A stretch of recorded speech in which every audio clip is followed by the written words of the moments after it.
Hi, everybody. Ed Catto here for San Diego at Home. This is another San Diego at Home panel. Today, we'll be speaking with some leading retailers, finding out just how they fared through this very difficult time, some of the trials and tribulations that they've experienced, and what they're thinking about for the future as well. So thrilled to have you here. I'm thrilled to be here as well. Let me have our panelists introduce themselves.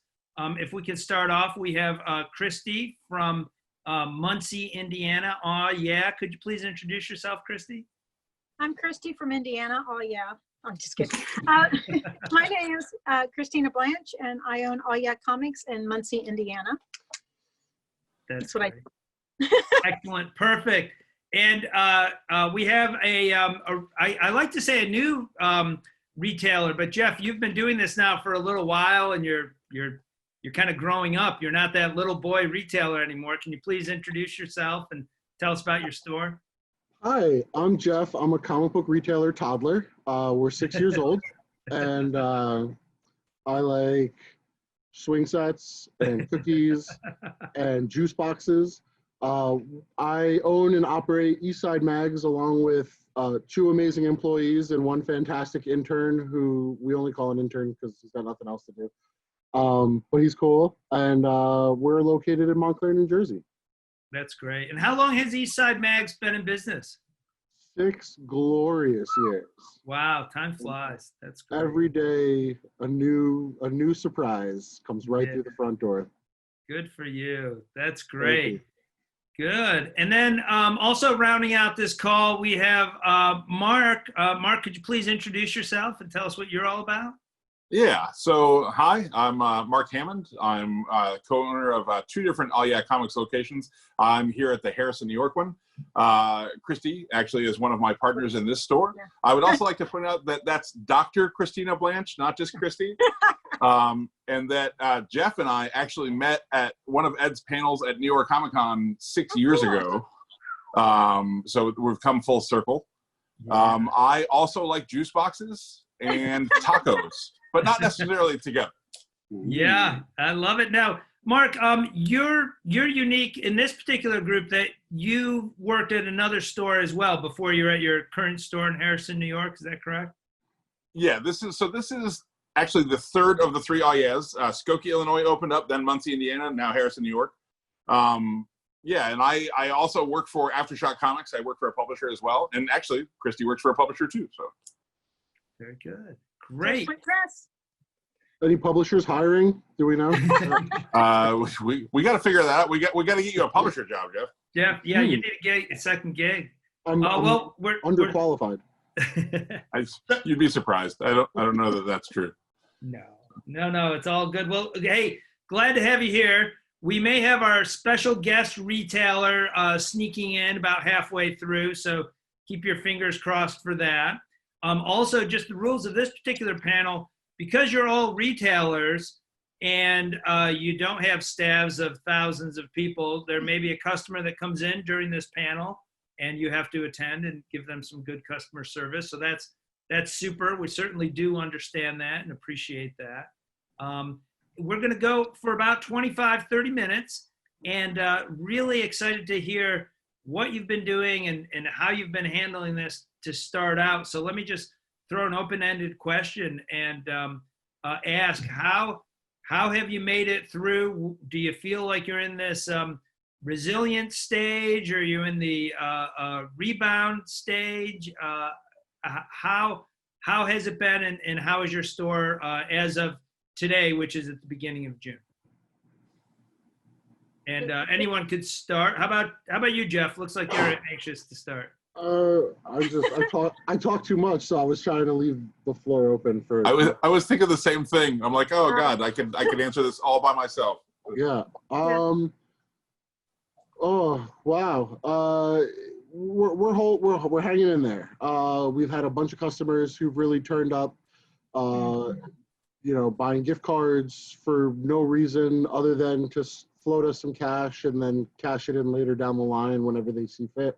We've had some people. I've done a lot of personal shopping. When it all started, I have 2 employees and an intern, all 3 of whom the employees were laid off. The intern just didn't come in. So it was just me here for the duration since the shutdown, every day, 10 to 5, doing curbside pickup and shipping, only, nobody else in the store. And a lot of personal shopping for people. There were days where I feel like all I did was sit on the phone with customers and potential new customers going, hey, did you see this? Did you see that? Definitely maximizing cell phone usage through social media, where I would take pictures of the front and back of graphic novels and send it to people and say, hey, check out Faithless, check out Kim and Kim, check out this book. Here's the back, you can read it. And you can tell me what you think. And if you want to buy it, we'll sell it to you. It was a lot of that, a lot of taking pictures of action figures. But we seem to have we're coming through. We open next week on Tuesday. And I'm excited to see what traffic looks like. I'm excited to bring my guys back on staff and be able to start issuing paychecks again. We got lucky with loans. We got lucky with grants. We got lucky with a lot of things. So we're very lucky. That's the name. That's the word of the day. And that's great. That's That's good. How about you, Christy? Was your experience Well, similar? No. Well, kind of, yes. We didn't get any loans or any grants. So thanks. But that's okay. We can do this. We can do this. So I went into survival mode, and I think it was the Thursday before they shut everything down in Indiana. I was like, we're going to start doing live shows. That's when sell back stock, sell stuff. So we started our live show on that Thursday, and we did another one Sunday. And then, well, we closed down, I think Friday was our last day. And then Saturday we were like, oh, what are we going to do? We had our customers like yours came through and just flying colors. They bought gift cards. They bought books that we suggested. They would just buy their pull list completely and let it, we know nothing else is coming and sit it there. But it's actually the live shows that really kept us alive. And again, it was like you, it's like, I only have one employee, and it's my son part-time. So it was basically me here like 12, 14 hours a day, selling, prepping, packing. You forget that all the stuff you have to do to prep for the show. You have to go through the books and price the books, and it's exhausting. And then they go like that, you go through them and you're like, wait, that was like 4 hours of my life and it's done, So we did that, and ended up doing them every night. So we at 7 o'clock every single day of the week, we did the shows. And then 3 other times I worked with the Comic Book Shop Network. So I was doing 10 shows a week. And it was exhausting. But I'm a huge What We Do in the Shadows fan. If anybody knows me, Mark knows this. I like Dark Greetings. Dark Greetings. It's like I'm absolutely obsessed with it. And so we named the show What We Do in the Comic Shop. There you go. Oh, it's genius. Isn't it awesome? And so That's so good.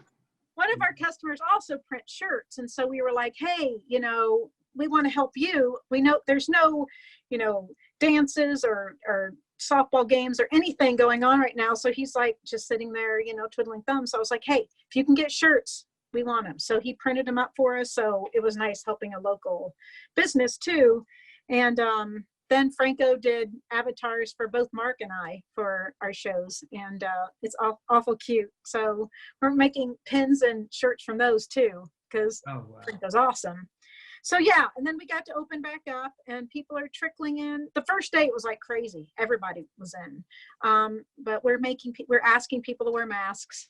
We provide them just because Muncie was number 4 in the country on new cases, so that was awesome. Oh God, that's just recent. You were number 4 in the nation. Yeah. Wow. So I was like, in East Central Indiana? No, the country. Wow. So you have a meat packing plant there? Are you one of the places have a with what? the meat plant? The meat processing plant? No. Yeah. No. We have a little bit here. We have Ball State, Yeah. So Mark's been here. He knows what's in Muncie. Yeah. Oh, we boy. passed a llama farm on our way once. That was good. Wow. Wow. There's In a the lot middle of going nowhere. on. So. Jeez. And Mark, maybe you could keep going. Tell us how it's been for you and what you've done to get by. We mug a lot of people. You'd be surprised how people are just walking down the street with their entire collections, and we jump out of the front door, we shake them a little bit, we take them. Oh. You know what? So we've had to. So for the most part, it's just me. Prior to the shutdown, I had 3 gents that would work part time if I had to travel for Aftershock. After the shutdown, I have a guy named Ben who's actually here right now, who is much more computer savvy than I am. He's much better at packing things than I am, and really enjoys it, whereas I really don't like it. So without him, I think we would definitely not have fared as well. But we did the same thing as Christy. We do a daily live sale. I do it a little bit earlier in the day. We launched a Patreon where we do creator interviews, and the interviews are free to everybody. We didn't put them behind the paywall, but we have a lot of people that like support at various tiers. We launched a thread list so that you get all your comics merchandise and ship right to them. Ben launched a new web store for us, and that allowed friends and customers from all over the country or fans of my partners, Art and Franco, to buy stuff from us. Sure. But honestly, the live sales are what kept us alive. And and we've been able to move a really ridiculous amount of backstock that has just been sitting in the store for a long time. Trades, hardcovers, back issues. We talked to a couple of our customers. We have 2 big consignment collections where we're actually selling their stuff for them. Wow. Our subscribers, I think by the time we were actually physically shut down, the shelter at home order came through. I think only maybe 15 of our subscribers hadn't picked up their file, and those people had 5 books or less in them, so we didn't really hassle them for it. Our boxes never looked as empty ever as they did the first week of the shutdown. And then we were doing trade paperback reorders through Diamond, because we did a lot of personal shopping for people. People would say, hey, I've got $50 to give me, and I'm feeling like reading some horror comics. We're like, oh, okay, well, great, here we go. A lot of that. I think the 2 things, and I'm sure that this applies to all 3 of the stores, the 2 things that really made the difference are we are way too damn stubborn to close. It would take something catastrophic. This was catastrophic, Mark. Yeah, well, we've made it through, and also the reason we've made it through is our customers, our community of people, not only do not want to see us go anywhere because they love our store, but they actively want to help us get through. And I honestly feel like for this location, we're going to come out of this stronger than we went into it. Wow. Because all the things that we had to do, all the revenue streams that we added, we're not going to get rid of them. We'll adjust things. Like I don't think I'm going to keep doing a live sale every day now that we're going to be reopening.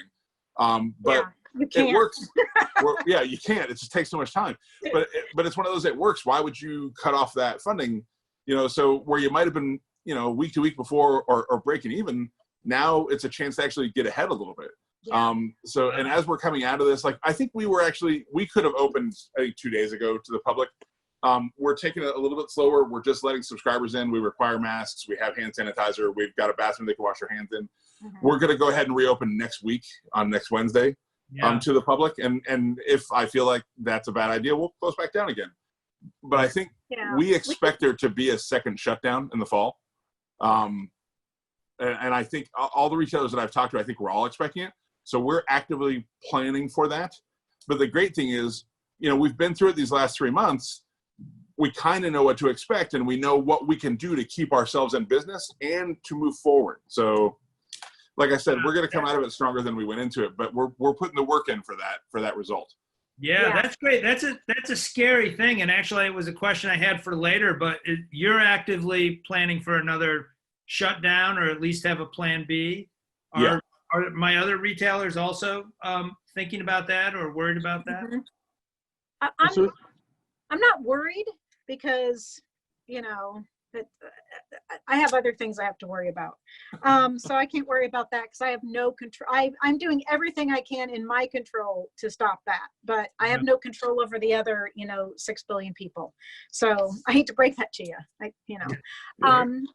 but yeah, I think something's going to happen. We also, like Mark, we waited We could have opened, but we waited a week and we let people in by appointment. And so we only had 1 or 2 people in here if it was a family at a time, and they all had to wear masks, and we have the hand sanitizer. The state sent us that stuff, which was cool. And these weird masks, and I'm like, I am not wearing that. Face shields, you mean? Those face shields, they were like, Yeah. I'm like, crazy. I mean, we wore them for like, and flicked each other in the face with them for a while, but that's about it. But you know, we're doing that, and I would not doubt another shutdown happening. So we're just like Mark, you know, we're just trying to plan for it, and we're not stopping our shows. I still do 4 a week. I do 1 for Comic Book Shopping Network, and then we have them Saturday night, Monday night, and Thursday night at 7. We do our shows every night, and we have a nice little following, so it's kind of cool. Wow. So, we have people in Singapore and, you know, Hawaii, and I mean, it's crazy. Oh, that's great. That's great. And Jeff, of course, New Jersey suffered greatly where you're located. You're prepared for a second shutdown, or hopeful, or? I mean, I'm not actively making plans. I'm still kind of hoping that everybody's wrong and that there's not a second shutdown. Oh, for the record, I hope I'm wrong too. Oh, yeah, me too. Sure, no, I didn't mean anything by that. I just mean, didn't you? My whole I'm the thing nice is, one. if there's another shutdown, I mean, we weathered through it before. We'll do it again. At least now I've done it before. I can say that I've steered my ship through a pandemic. So, I mean, if a second wave is going to come, the sooner, while it's still fresh in my head, I guess, the better. If it's better, but isn't that a weird badge of honor? It's like, yeah. We steered our store through a pandemic. We've made it through so far. That's a weird bragging point. Yeah, but it's I feel true. weird bragging about it, but I mean, we did. We all, you know, we're all gonna get through it. And I've told a bunch of people that, you know, for all the trouble that this has caused, one of the few things that does console me is that I'm not in this situation because I'm a shitty business person. That this is forces beyond my control. It's not like I don't know how to control costs, or I mismanaged labor, or, you know, I'm ordering 50 absolute editions when I'm only going to sell 2. I still know what I'm doing. I'm still I'm competent enough to do this. Yeah. And, you know, if a second shutdown happens, we'll just take it day by day, and I'm sure we'll get through that one too if it comes to it. Yeah. Let me ask about government loans. And Mark, I know we're going to lose you in a minute. Maybe you could start us off. Were you able to avail yourself to any of the loans? No. But I'll tell you what, like a really specific set of circumstances. Most of those loans and grants, or at least here in New York, are based on payroll. This store doesn't have any payroll. I don't pay me. So that the store doesn't have the burden of payroll. That's why I work for Aftershock. Well, it's one of the many reasons I work for Aftershock. I love working for them. But that way I have an external paycheck. I don't have to take anything from the store. But since we don't have payroll, there is no way for them to calculate any type of loan. And to be honest, while I'm sure that it would have been great to have extra funds on hand, I'm kind of happy we didn't, because I don't have anything to pay back. I don't have to worry about any of that stuff. I do apologize. I'm going to have to go. Thank you. Thank you for having me on. Christy, I love you. Jeff, I love you. Ed, you're the man. I will talk to everybody soon. Everybody out there that's watching this, keep enjoying it, and go comics. Yay. Go Comics. Thank you, Mark. Mark. That's great. Wow. Big hand. Holy cow. Brother Beck. Good. Yeah. Well, I mean, I can say we applied for a couple grants, but then I stopped as soon as I realized we were going to do okay, because I felt bad, because I was working like it was awful. I mean, that's all I did was work. And sure. I mean, my daughter had a baby March 3rd, and Wow, congratulations. He's awesome. He's really cute. But it was right before the pandemic, so thank goodness, because then everything kind of shut down. And so it's been weird with that, because I haven't been able to go over there and see him and all of that, but mostly because I didn't have time, because I was always at the shop and working. So it's kind of crazy. But like Mark said, at least we don't have anything to pay back. But we're right next to a bar, the Fickle Peach, that had to shut down. I mean, obviously all bars did, but they don't have a way like we do to, go online and sell beer. You can't, really do that. So I was like, I don't want to take money that they might need because we're doing okay. So if it gets down to it, then I'll go begging, I'll say no, but we did okay. So I felt bad taking it from anybody else. And like Mark, we don't really have a payroll, so we couldn't do any of the, payroll loans.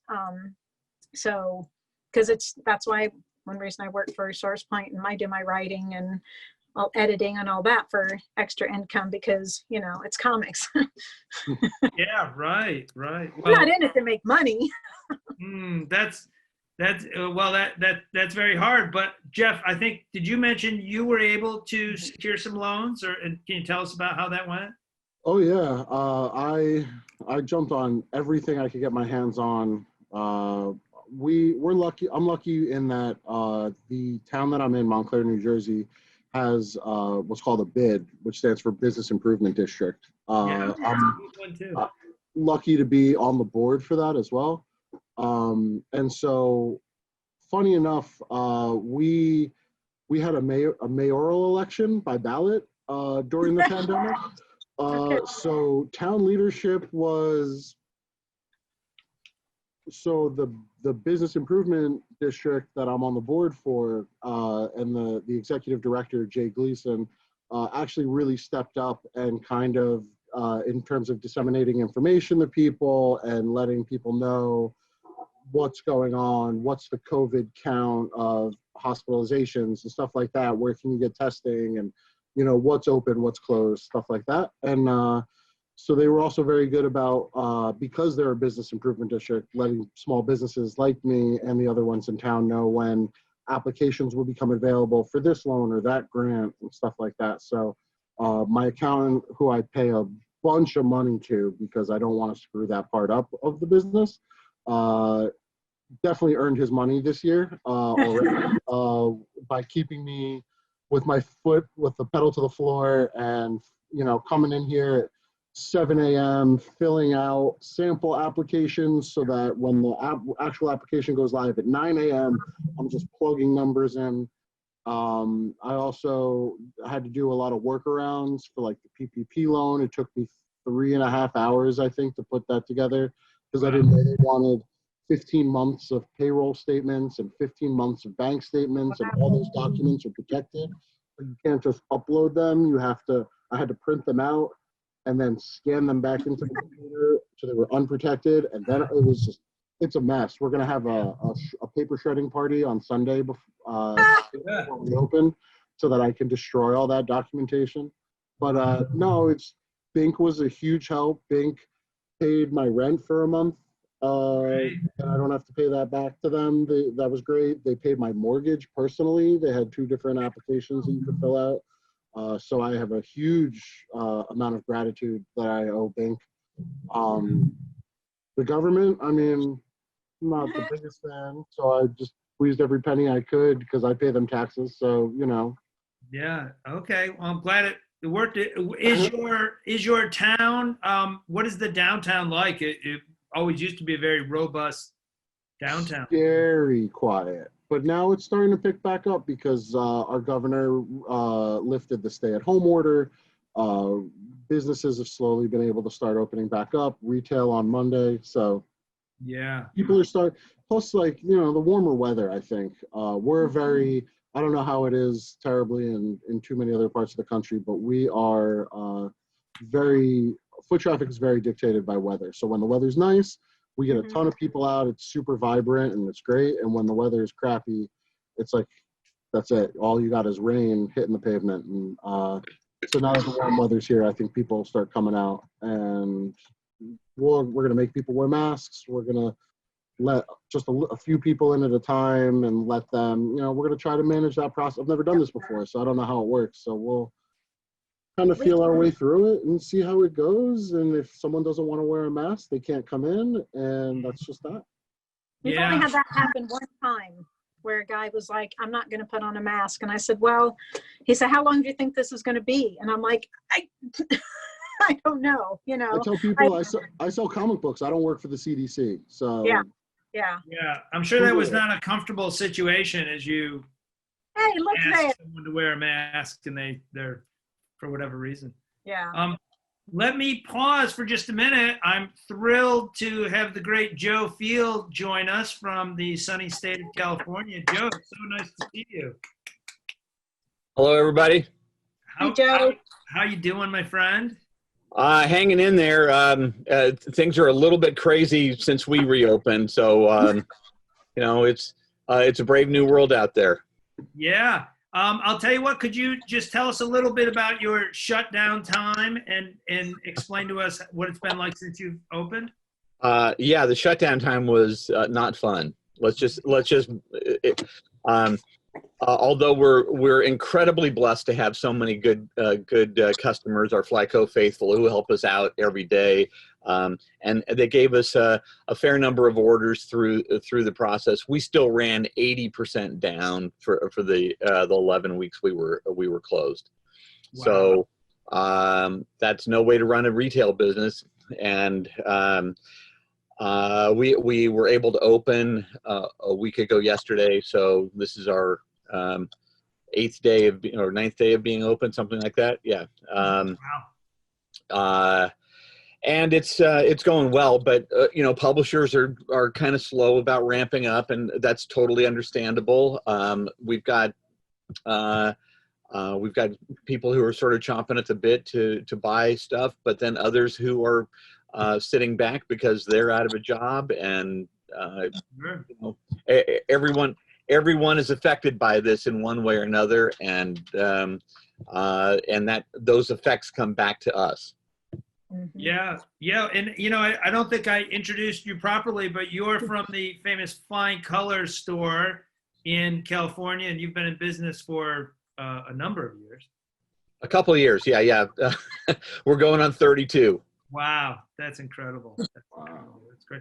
One of the things that two things that bubbled up in our conversation prior was the idea of developing new business strategies during the lockdown, and some of those strategies are other retailers going to continue to embrace. So they talked about, I got better at doing this or better at doing that. And then another thing that they spoke about was, maybe we can start on that. Do you feel like there were any better practices that you developed in your store that will help you now? Well, one of the things we did is we got a Shopify site, and that was not to be able to ship stuff out. We really don't want to be in the shipping business. We're in the business of building a community, and our deal is not about shipping what we have all over the world. It's about inviting people to us and being a part of what we do here. So the Shopify thing was specifically not shipping. It's come and pick up, and it still allowed us to keep some of that community going during the course of those 11 weeks. So we learned a little something there. We also learned that when new products started shipping is not to put it on Shopify, not to put the new comics there, because there are people who are willing to come in and scoop up anything that, in any quantities they want, and having to manage that was not something that I looked forward to. So essentially what we have is backlist stuff on Shopify, and that's been a good little extra thing on top of the sales we're making out of the store. Go for it. Oh, do you feel like you've blown through some inventory during this time? Has that been one of the results? Yeah, one of the things we did was we did these mystery packs. You know, we did a superhero mystery pack, $60 at cover price for $24.99. We did a indie discovery pack, and that was 12 comics for $10. We did a lot of those different things, but that was a way for us to move through some inventory, but also a way for us to get some things out to people that wouldn't be getting them any other way. And what we did is, because of our point of sale system, if someone was already in our system, we could see what they had previously purchased. We'd make sure that those discovery packs didn't have anything that they already had purchased. Wow. Pretty. So it was actually a way for us to really hear some other comics you may want to be trying. And we've already gotten some feedback from some of those that I read some stuff that I wanted to, but I just never gotten around to buying it, and now I'm in. So it's a good thing. Oh, that's fantastic. That's great. Let me ask all of our panelists, and maybe Jeff, you could start. The DC Diamond announcement is very much in the news as we're recording this. That news is about a week old. What's happening? Can you, we'll be presenting this in July at during San Diego Comic-Con time. Traditionally, it'd be interesting. Maybe even I'm sure there've been more developments since then. But as we're on the cusp of this, how are you dealing with that, and what are some of the thoughts for that, especially as you reopen your stores? And Jeff, have you start? By the time this airs, I'll have had Mr. Miracle's mask tattooed on my face. So, really, at the end of the day, so brief history: I worked in hospitality for 12 years before I opened up the shop. One of the things that my boss back then, who's now today one of my best friends and taught me a ton of stuff that gave me the confidence to open a comic book store and go into business for myself, was if it's not an issue that directly affects customers, keep it behind the scenes. And I've seen a lot of back and forth. Joe and I have never actually met, but we are both on Comics Pro. So I've been on the message boards there. Comics Pro is a retailer organization, is that right? Yeah. And so I've seen a lot of back and forth. Some people are talking to their customers about it and giving their feelings about it. I've chosen to not boycott anything. We're going to order from UCS, who's kind of right near us, or I should just call them Midtown Comics because that's what their name. We're gonna get comics from Midtown, and we're just gonna keep it moving. I have no problem talking to my customers about it, but the decision is ultimately mine. The responsibility falls on my shoulders. The extra work that's gonna have to go into it is gonna fall on my shoulders. They don't need to be bothered with this. I think that there's a moral and an ethical sketchiness about all this going on, the timeliness of it, the speed of which this has happened, their choice of distributors. I'm not Diamond's biggest fan in the world, but had DC chosen a distributor that was strictly a distributor and not also a big comic book store, I probably wouldn't have been so upset about it when I first heard it. But at this point, 30% of my single issue sales are DC. I did the math.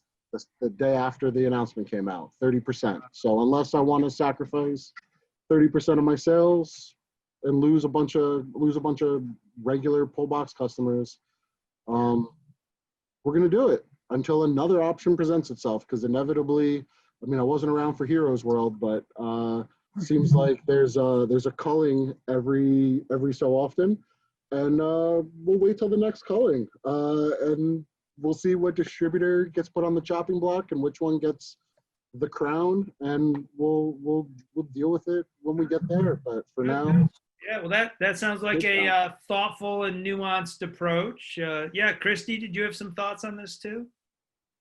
Yes, I'll share some of them. I try not to talk to my customers about that, but a lot of my customers are, I mean, I got a message yesterday from somebody said, did you see this? You know, that DC was leaving Diamond. And I'm like, I hope I had seen this. This is my business, you know. Right. Sure. Yeah, I saw it, you know. So I'm just like, yeah, thank you. You know, I saw. I opened an account with USC. Here's the thing. It's like, you have to do what you have to do. The timing was terrible. But you know what? I mean, during all of this also, my banks got sold and they switched everything over right in the middle of all this. So in the middle of everything, I had to contact everybody and change all my account numbers, all my routing numbers, all my credit card numbers, and they wouldn't respond to things. And we had 3 leaks in the shop. Our computer died. We got another computer, it died. So trying to take anything back during this time, it's an adventure, let me tell you. Yeah, I'm sure. So I feel like I'm playing Tetris and moving stuff around, but Donkey Kong's up the top throwing barrels, and I'm yelling at him that you're in the wrong game, but he doesn't care, so they don't care about, that they're in the wrong game. And so we just do what we have to do. And, I'm upset also that, Marvel isn't finishing some series, like Hawkeye Freefall, especially because like Matt Rosenberg did a lot of promo for that on his own. I mean, he made us a video, he sent us signed prints. He did so much. We're not going to see the end of it. And I have people in my store, as I'm sure you both do, that don't want digital. They want their books. That's why they come to our store. If we ever have a convention again, they want to take those books and get them signed. So I just think that's wrong too. There's a lot of things I don't agree with, but I know that all of those decisions are made for a reason that we're not privy to it. That's fine. But we're going to do what we have to do. And I'm going to have DC Comics for my customers. I am a fan of a lot of the writers there. I want to read their stuff too. Like the Joe Hill books, I'm not going to give those up. They're awesome. And so, we do what we have to do. I think the timing was terrible. I think that if they would have just come out and said, these are who we're using as a distributor, DCBS and Midtown, instead of lying to us. And it was a really bad lie too. That's what makes me so mad. Like, we're dumb and we're not going to figure it out. They'll believe anything, that's what made me mad. I'm just like, just come on and tell us, but overall it's just another hoop we have to jump through. So, Right. Yeah, that's a lot. I'm sorry to hear all those other additional, struggles that you had. It was insane, Oh, and our air conditioning went out both upstairs. And it was crazy. I mean, one night I just went home and I'm just like, I'm just going to cry all night and get it all out and then start fresh tomorrow. So, and we just adopted Comic Hub. And let me tell you, there's a learning curve. So we'll see. That's a lot. Now, how about Joe? You probably have a unique perspective. Been around the track a couple times for this. Your thoughts on this all? I lived through Heroes World. This isn't. This fortunately is not Heroes World. Okay, but what this is something that is expensive for every retailer, and every retailer's cost just went up without us being able to pass those costs on to consumers. I'll give you one example. Diamond shipments to me and to a lot of different retailers are based upon weight, obviously, and with some of the shippers that we use. If my weekly shipment doesn't hit 500 pounds, I pay probably 30% more per pound than I do if the shipment is over 500 pounds. When you take 30% of the comics and move them out of there, we're going to have a whole lot more shipments that wind up being under 500 pounds. So not only do we pay more for the stuff that we're going to get from Diamond, but then we'll have another additional shipping bill through the new distributors. So it's actually the move makes all comics more expensive for us to get. Not a real pleasant situation. My take on the whole thing, though, really is, as much as I don't like it, and as much as I would prefer to be able to get everything from one source, there had to be some kind of crazy break in the relationship for this to happen at this time and in this way. I just I don't know what's going on at Diamond. And I don't know what's going on at DC. I don't know. I don't know what's happening with AT&T execs, what they're saying to the people at DC. I don't know what's happening with the new structure at Diamond, with their new banking system and the new Jeppy Family Enterprises system. I don't know what changes are happening there, and what effect that had on this whole deal. But I do know that it comes off at a really difficult time for us, and it makes coming out of this shutdown more expensive for all of us. Yeah. Absolutely. And I think, this isn't the place to get it, but I think when you touch on the AT&T and some of the issues there, that might have been a big piece of it all. Yeah.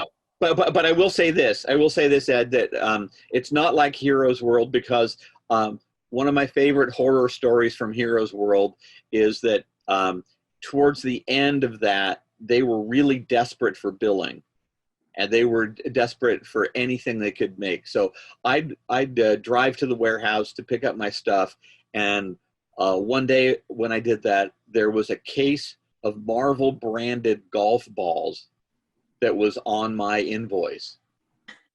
I did not order Marvel golf balls, but that was on there, and it was, $150 or whatever, but it was their way to be able to beef up their invoices a little bit.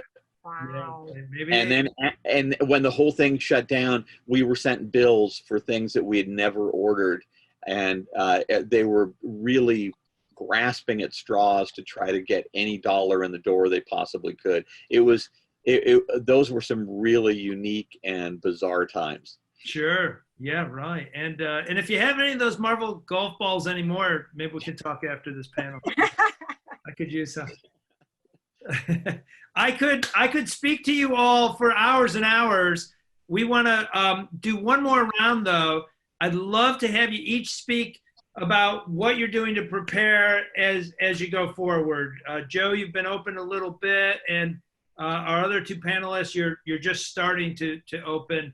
How is that all progressing? And we'll throw it back to you to start us again, Jeff. Well, one of the things that we've been doing during the shutdown is I've been keeping my staff working. We have a warehouse that's a couple hundred yards behind our main shop, and we've been organizing about 100,000 comics to try to get that place into some sort of order to be able to do some sales and to really ramp up our back issue sales. So we've been keeping busy doing that. We're hoping that with the loss of the convention season for this year, that more people will want to be spending some money on back issues, and I think that's probably going to be something that we'll see happen. So that's a way for us to do that. It's also a fallback for us, in all honesty, because my retail space is pretty expensive, and if things continue to be difficult with the virus, with shutdowns or another second wave, I'm not sure that having a prime retail location is going to be the best option. So we have this fallback to be able to move the business to the warehouse and cut our lease by 70%. And so that's an option. I don't want that to happen, and I don't expect it to happen, but we're trying to plan for all kinds of contingencies. Yeah, we talked about that contingency planning for wave 2 before you hopped on. Yeah, that's is scary and debilitating, and sounds very smart too at the same time. Yeah, Christy, you've just opened. Is that correct? We opened we could have opened on the 20th, but we waited until the 27th till we had like both DC and Marvel and other comics. And just because I wanted to make sure, like I said, we were number 4 on the list of the most cases in the country. And we're a tiny little city. So I was like a little freaked out over that. But I don't know what's going to happen in the future. I wish I knew, but I do know that if anything, this has forced me to get organized. So I had to like really know where everything is and our numbers, and because, you know, I kind of like lax about that sometimes because it's just me. I'm like, I can do that later. But the shows were a big thing. I'm like, I don't like to pack things. I'm like Marc Hammond. I don't want to sell things on the internet. I don't want to do eBay. I hate packaging stuff. And it's like, now that's what I have to do. Just like, it's a bad dream. But I do it because it survived. And like I said, we're going to keep doing our shows, you know, 3 days a week. You know, those could grow. I talked the other day, it was kind of like it's been just trickling. So it's like, I'm not sure what's going to happen. So I'm like, we can always add another day of a show. But like Joe said, I think it's that with people not having conventions, you know, they can't go through all the books, so they can go through them, you know, online. And we have a lot of autograph books, and we sell those for, you know, really good prices, you know, because we say we're bringing the convention to you. You know, here's a, you know, Mark Miller autograph. You know, Jeff John's book for $5, you know, that he signed. It's just like, you know, we're just trying to help people to be happy, and we're trying to stay alive. So yeah, I don't know what's going to happen, but we're just going to keep on trucking.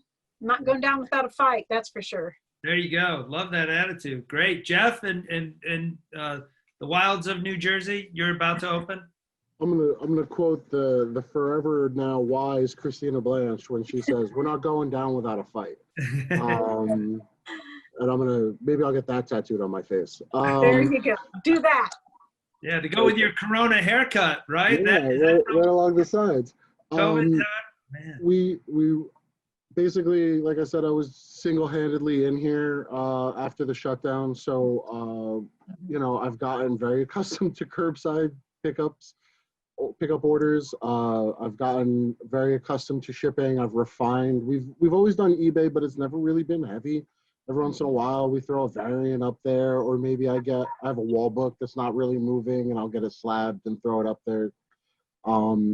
It's been a little heavier with eBay and online stuff, but not terribly much, because I think, like my co-panelists here, I don't want to be strictly internet sales. Like Joe said, I like people coming in. I like having conversations. I like looking at stuff in the store and going, "Oh, you just saw this, like, let's go check this out. This book just came out," and showing people and interacting with people. And I think that's, especially, you know, being a new store in a digital age, I think that's what's kept us afloat, is our customer service, our personalities, and just our love of the products and what we're doing. And I think that's not going to go away. We're going to keep doing curbside pickup and shipping until one day I just come up for air and go, I haven't had a curbside pickup in a month, so I guess we could just stop doing it. And we won't announce it, but, you know, I guess it'll, you know, I think, you know, it's just my opinion that they can let us open up next week, and that's great. And I'm glad you guys were able to open back up. And I don't know about your respective areas, but business is not going to get back to normal for us until the people around our shop are comfortable coming out. I can unlock these doors tomorrow and say, forget the order, I'm just going to open it up. Anybody can come in. But until people are comfortable with it, it's going to be a ghost town. So we're going to require masks for everybody who comes in the shop. If you're not going to wear a mask, we'll provide one for you. If you refuse to wear a mask of any kind, then you can go somewhere else. But it's about safety for us. I have plastic that's going to go up on the counter as an extra barrier between us and the customer. We're going to have gloves available for people who want to use them if they're skittish about touching stuff. I know we're a very hands-on industry, so if someone's like, "Oh, I don't really want to dig in your bins," I can be like, "Oh, I have latex gloves, powder-free. You can dig in the bins if you want, if that makes you comfortable. If not, that's cool too." But we're just going to try to keep people comfortable, try to keep people positive, try to keep people focused on the comics, and hopefully sell a couple and make some money, because my guys are coming back, and I'd really love to be able to pay them without loan money and on our own steam. That'd be great. But if not, I have the loan money, so we'll weather this. Like Christina said, not going down without a fight, and I'm a fighter, man. Yeah. I will dig Yeah. in and fight for every inch, every comic, every page. I have to. So That's great. Thanks, Jeff. Yeah, well, I think you're all fighters, and I think that, look, this has been tough for everybody. It's been tough for small businesses and entrepreneurs like yourselves, especially. We admire and we're inspired by the hard work you've done these past few months. I'm always so impressed by the nimbleness as well, even as you're all sorting through all the different things. So thank you very much, my panel.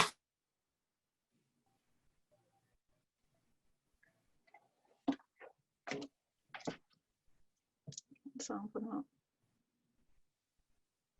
did he freeze? See you all in person. Okay. I was like, am I the only one? Sometime. Okay, thank you. So long, everybody. Bye-bye now. All right. Thank you. Dad. Thanks, Ed. Bye. Bye, Jeff. Bye. Nice to meet you guys. Nice to meet Bye. you.